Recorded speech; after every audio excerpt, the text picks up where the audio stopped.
Donald Trump's close personal friend, Paolo Zampolli, who was also close personal friends with Jeffrey Epstein, you guys starting to see the connection here, had ICE arrest his ex-wife, Amanda Zampolli. Now, why is this important? Because Amanda Zampolli was groomed and raped by Paolo Zampolli from the age of 17. Now, why do we know that? Because Amanda Zampoli's name appears on the Jeffrey Epstein flight logs when she was 17 years old. Now, Zampoli, just like Donald Trump, just like Jeffrey Epstein, and just like Jean-Luc Brunel, all ran fake modeling agencies where they trafficked Amanda Zampoli was one of these models in the Zampoli modeling agency. And Paolo Zampoli then grew.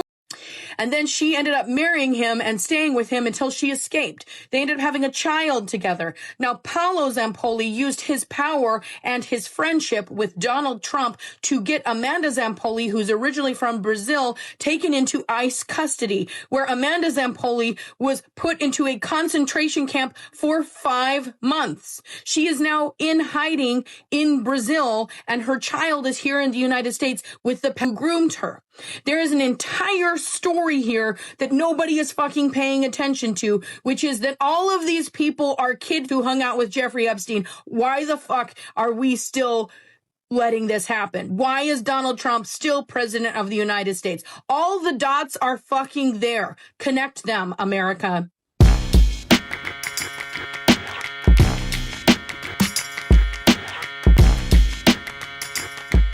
Oh yeah. What's up, YouTube? Drill Sergeant here. And that's just the beginning. That's not even the end of it. You see, last night, I put up a documentary, part 1 of a documentary on Paolo Zampolli. You know why I put it up last night, even though I made it 6 months ago? Because it was deleted. I'm not sure how that happened. I mean, no one knows how when you put something up on YouTube, the great and awesome company that it is, it would just get deleted without any messages or any violations. But in that documentary, it's actually supporting newspaper clippings, documents, files that support what you just heard and go even deeper. I thought maybe you'd like to see that this person isn't just ranting on Instagram and that good old drill sergeant was on this 6 months ago to help back her up. That's Chelsea Gods, by the way. I'm going to be talking to her a lot more for the rest of this documentary series. Let's see if this gets taken down or deleted completely too. Well, who introduced Melania to Trump is still iffy. Melania says it was a meeting at the Kit Kat Club and Zampoli says he was the one. But either way, Zampoli's right. Because while he was a partner at Metropolitan Models, Paolo was the one who procured Melania's visa to get to the United States. And an H-1B at that. I mean, really? An H-1B visa that's otherwise known as an Einstein visa, a genius visa, when she hadn't even done a major publication spread yet. Questions?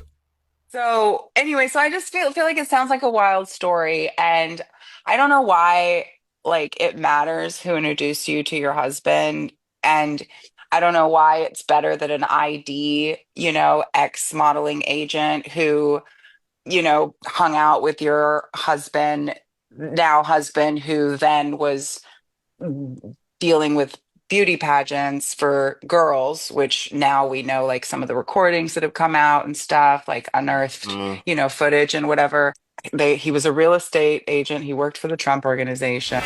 And here's another one. How does one go from being an agent for models who barely get booked, and that's Vanity Fair saying that, not me, to becoming a real estate agent for the wealthy and the connected?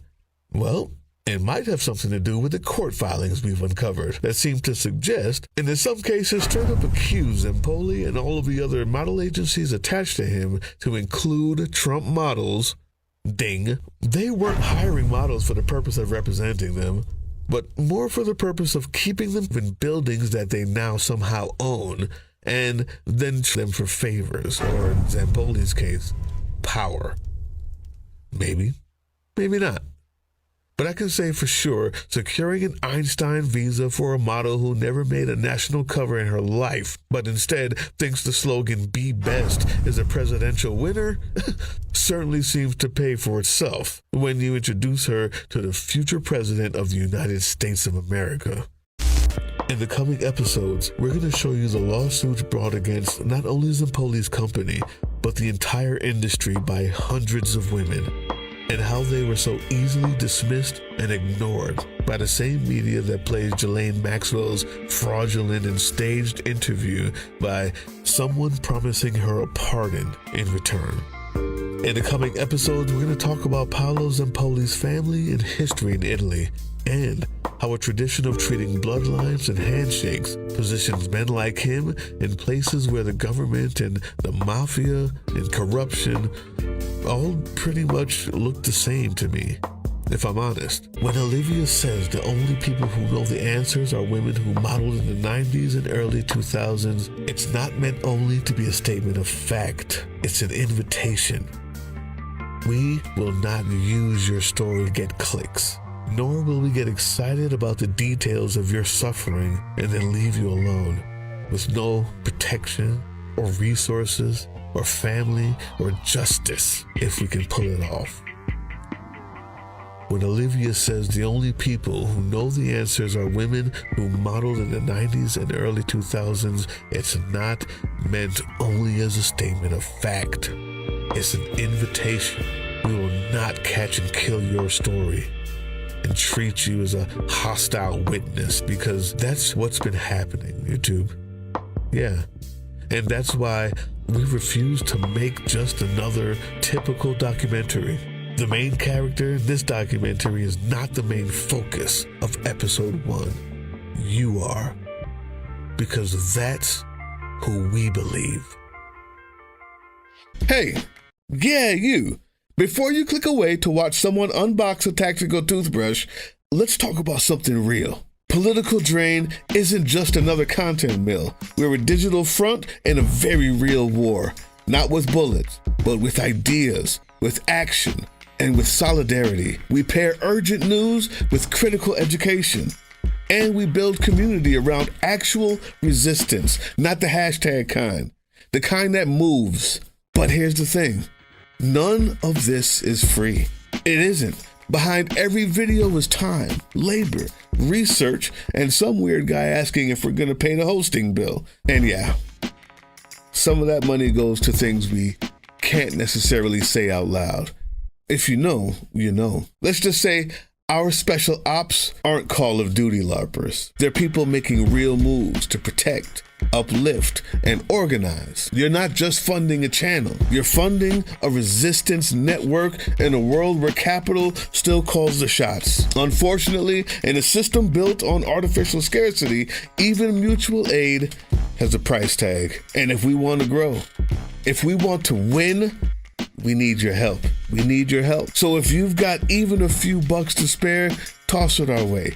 It's not for ads. It's not for merch drops, but for people making moves in the shadows so others can do it in the light. It's just us and you. So fund the mission, fund the fight, fund the future, because nobody's coming to save us. We save each other. That's how this works.